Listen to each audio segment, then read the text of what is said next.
ரொம்ப டயர்டா இருக்கு. இயற்கையான டேட்ஸ், பாதாம், பிஸ்தா, கேஷு அண்ட் ஹனி கொண்டு தயாரிக்கப்பட்ட lion date nut bites. Dindigul Vedasandur அடுத்த நாககோணானூரில் அரசு நடுநிலை பள்ளி உள்ளது. கடந்த சில நாட்களுக்கு முன் கோடை விடுமுறை முடிந்து பள்ளி திறக்கப்பட்டது. அப்போது வகுப்பறை முழுவதும் அலங்கோலமாக காட்சியளித்தது.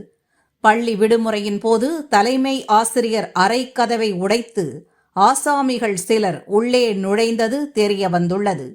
இரவு நேரங்களில் வகுப்பறையில் அமர்ந்து மது அருந்தி உள்ளனர். மாணவர்கள் அமரும் பெஞ்ச், மேசை சேதப்படுத்தப்பட்டுள்ளது.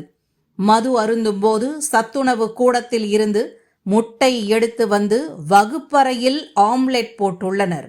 நோட்டு புத்தகங்களின் பேப்பரை எரித்து சமைத்ததும் தெரிய வந்துள்ளது.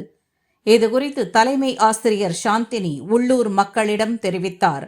அவர்கள் வேடச்சந்தூர் போலீசில் புகார் அளித்தனர்.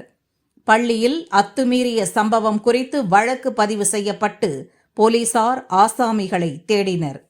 அதே ஊரைச் சேர்ந்த நவநீத கிருஷ்ணன், கல்லூரி மாணவன் பிரேம்குமார், நூற்பாலை தொழிலாளி சங்கர் ஆகிய 3 பேரை கைது செய்தனர்.